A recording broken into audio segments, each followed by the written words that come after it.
Hi there, Chris the Geek Figure fan here. Today we're back with another Indiana Jones Adventure Series review, and this is one of the last two retail exclusives that came out in conjunction with Wave 1. So today we're looking at the Professor Indy figure, which just leaves us with Kazim next. Looking forward to doing that one. So this Professor Indy figure is modelled on Indy's appearance in the Last Crusade. So this is one of three Last Crusade figures that we've had in this retail exclusive range, and I use the term retail exclusive liberally because I know it means very different things in different countries. From some of the conversations I've had with viewers in the US, it's incredibly hard to get hold of certain retail exclusive figures. From what I hear, Target seems to have quite a few of them.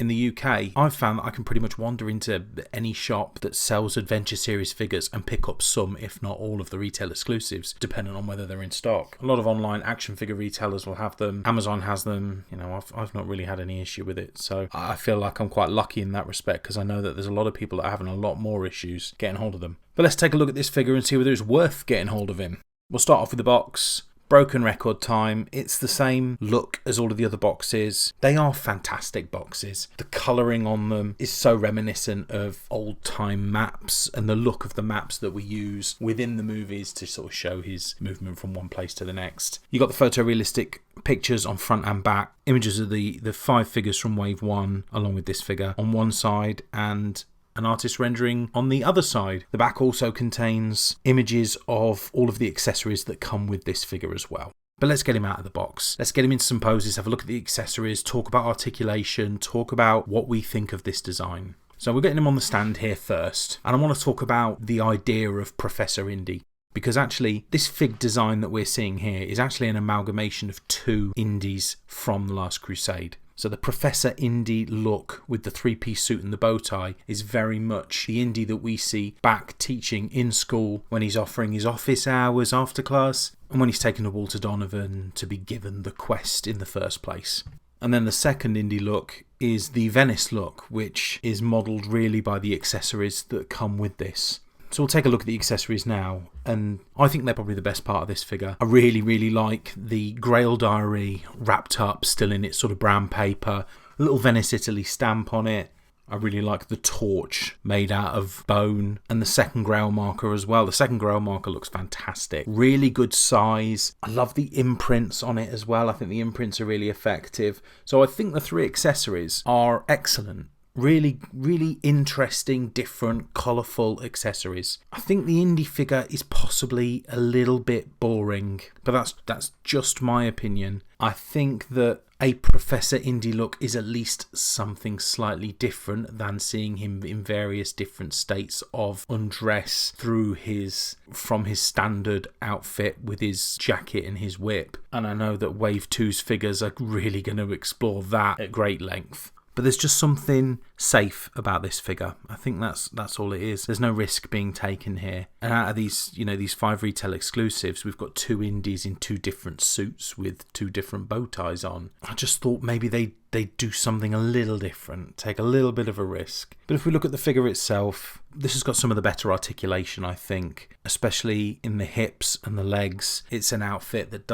isn't restricted by a cloak of any kind. Good movement in the knees, in the ankles, moving up in the elbows, the shoulders. The head moves absolutely fine. I think this is an identical head sculpt to the Club Obi-Wan Indy as well. Perhaps we can have a look side by side at that. I like the printing of the shirt, the blue and white striping on that shirt alongside the sort of crimson bow tie. Look really good. I think the smart shoes look really nice as well. I think the figure is okay, and actually when I remember looking at these five retail exclusive figures, this was definitely the one at the bottom of my list. But now that I've got it, it's okay, and it'll look fine on a shelf. I think if we get a Venice Elsa figure, and even a Last Crusade Brody, they'll look really good as a three-piece. I think you could probably use the Raiders of the Lost Ark Brody from the double pack with this figure, and that's probably what I will do when I get that double pack. When I'm positioning them on my shelf, I'll probably position him with this Professor Indy because the look of the two figures match up the best, if I'm honest. I think the impact of having this figure on a shelf is going to be through the really cool accessories that he has. I think that tiny little Grail Diary is awesome, and I'm assuming we're going to get another version of the Grail Diary with the Wave 3 figures, either with Indy himself or with Henry Sr. So it'll be interesting to see what it looks like when it's not wrapped up.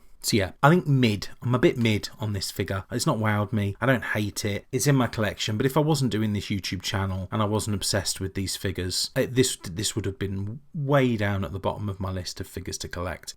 I will say this, I think one thing that would have taken this figure to the next level for me is the inclusion of glasses. He wears glasses for probably 50% of the time he is in this outfit. And I think an easy way to have distinguished this figure from the Club Obi-Wan Indy, from the standard Indy, etc., was to have put glasses on him. It just looks like the Club Obi-Wan Indy in a slightly different outfit. So I think that would have taken it to the next level for me. So there you go, that's my review of this figure. I'm not going to dwell on it. If you were asking me for an opinion as to which figures to buy first, this wouldn't be it. But I think if you've got disposable income and you want everything in the range, you're going to like it, you're just not going to love it. So yeah, I mean, let me ask you, do you already have this figure? Is this something that you want? Just tell me in the comments, I'd love to know. I'd be really interested to find out whether other people have got this figure already and maybe have a completely different opinion on it to me. Maybe people love it. I don't know. I definitely love the accessories. They're the kind of accessories that you could mod and put with other figures and they look really excellent. That shield will look really good with the Grail Knight, I think, but that torch will look excellent with any Indy figure. You could position that torch with literally any of the Indy figures and it's going to look brilliant. So yeah, thanks so much. If you've enjoyed this video, please consider giving it a like and please consider subscribing to the channel as well for future reviews and news. One more retail exclusive from Wave 1 left to go, Kazim. I'm really excited about that one. And then we're straight into Wave 2 pretty much. I should be getting my figures within the next couple of weeks. I've got a review from the NECA Back to the Future range coming very soon and I've got another 6 or 7 reviews stacking up for the Star Wars Black series. So please subscribe if you're interested in any of those. We've got plenty to go through. There's no stopping us now. So yeah, thanks ever so much for joining me today. Everyone take care. Bye bye.